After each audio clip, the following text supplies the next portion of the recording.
In this video, we will show you how to replace the intelligence modules on a Symmetra power array.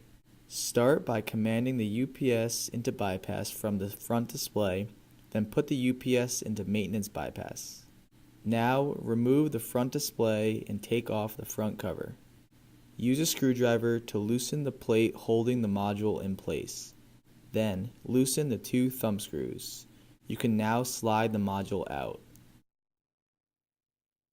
Do this for both modules.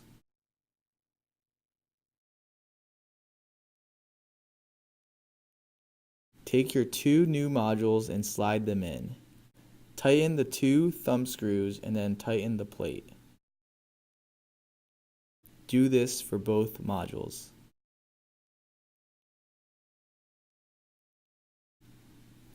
Now place the front cover and front display back on. You may now take the UPS out of maintenance bypass and you are all set.